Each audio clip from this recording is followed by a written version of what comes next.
Welcome back to VHS Tacos, everybody. So, these are good movies, okay? Very good. You got Well, one Murder of on the them. Orient Express, you Yes. got Death on the Nile, which is also okay. good, maybe It's not okay. as good. It's okay. It's an unlikely franchise, right? So, I mean, first one came out, it was enjoyable enough, made a pretty decent chunk of change worldwide, made on a pretty decent budget. Second one came out last year. It's only been a year and a half. Really? Only been a year and a half. So that brings us, of course, to A Haunting in Venice. And it again, just like Death on the Nile compared to Murder on the Orient Express, we have a completely different setup. We have a completely different setting. But just like with those two, just like with the same director, Kenneth Branagh, we have a very different directing style. We have a very different genre. Yes, we're still in our murder mystery, but what I really appreciate about these movies, or I guess this franchise now, is that he has tailored his directing style, and the story has been tailored to be a murder mystery in A. So the first one, Murder on the Orient Express, was a murder mystery in A, old school kind of like pulpy, thriller kind of movie. Death on the Nile was a murder mystery in a love story. Very sweeping, slow moving shots, very warm colors.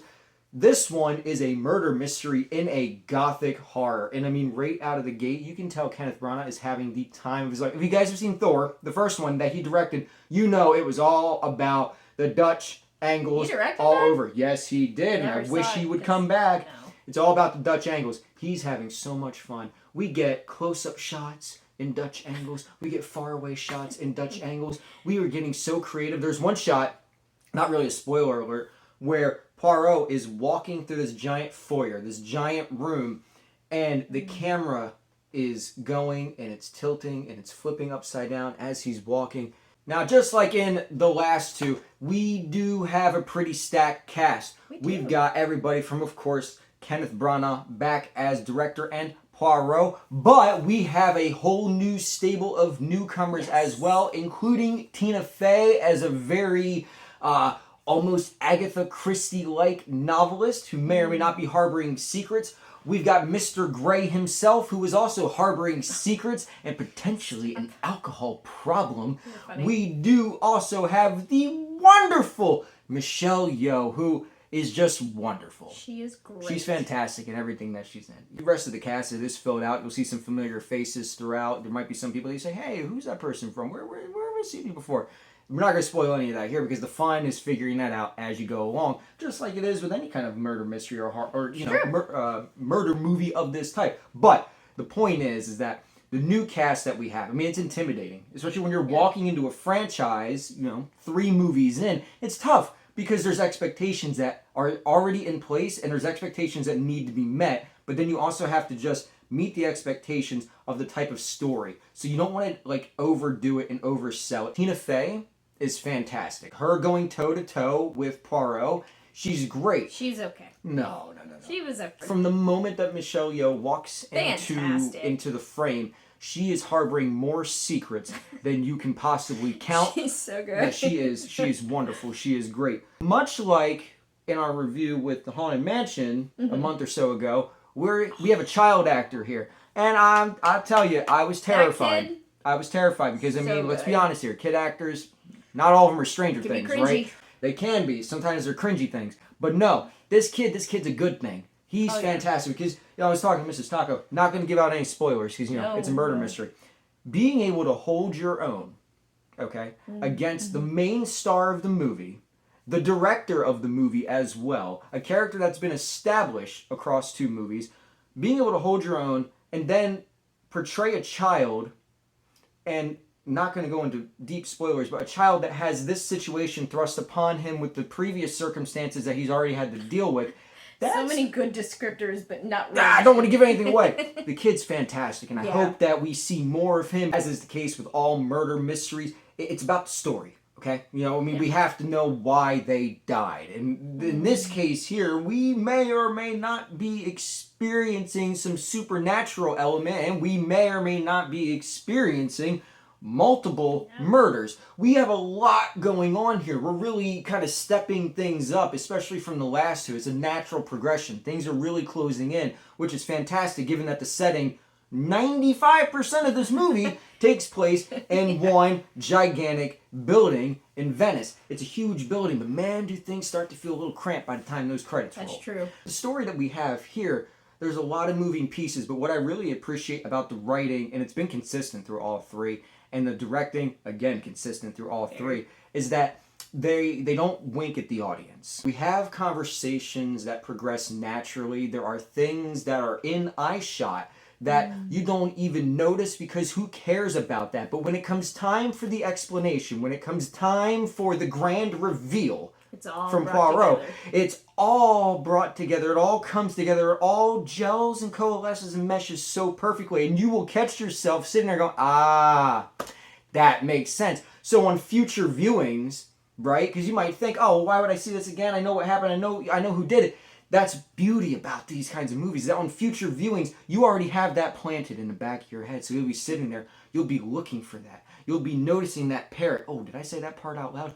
You'll be looking for that stuffed animal. Sorry, didn't mean to say that either. There's a lot of little details in here that really plant themselves in the back of your head for future viewings. But we don't just have that main story, that main through line. One thing, again, that I appreciate about the last two that moves into here, every character has their own story. Every character is a story, and I appreciate that.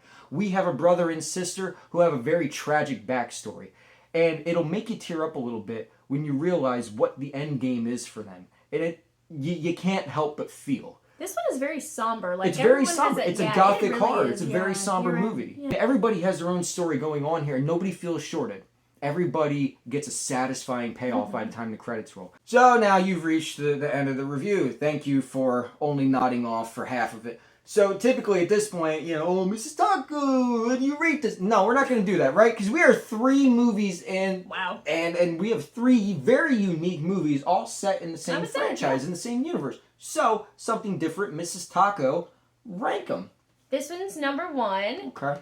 I think the one we saw tonight was number 2, and then this one is number 3. Only because I don't remember much of this one, I'm not going to lie. That's a shame. Yeah. Okay.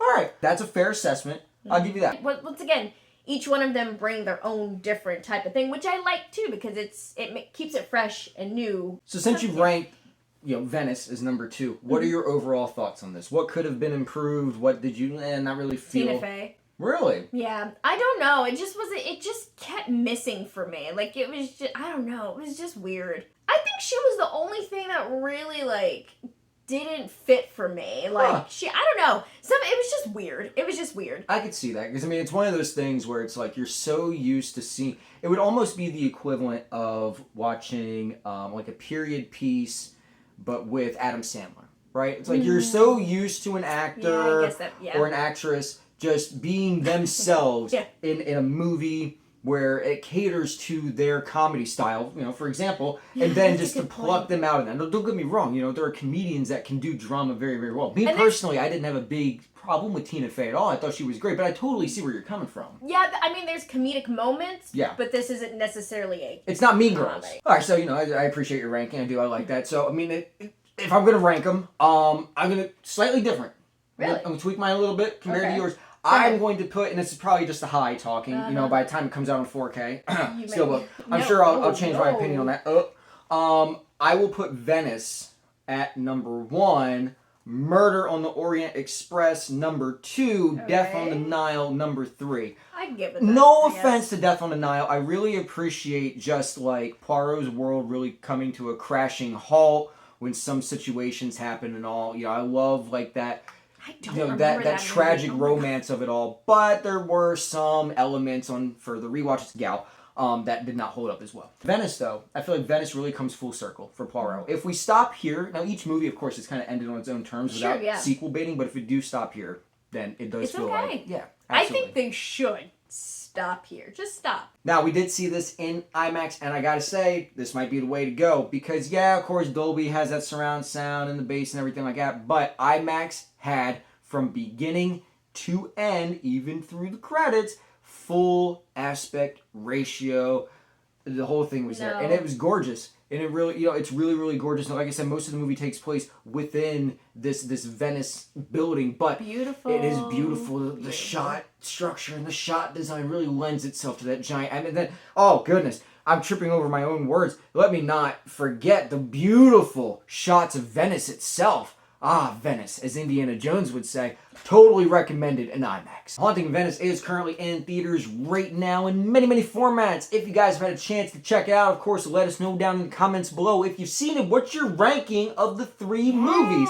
If you hate Death on the Nile as much as Mrs. Taco, let me know that too. I'm not going to relay that to her. If you love A Haunting in Venice as much as I do, let me know. I'll relay that to me. And until next time, guys, this has been VHS Taco signing off. If you'll excuse me, I hear singing, but Mrs. Taco doesn't.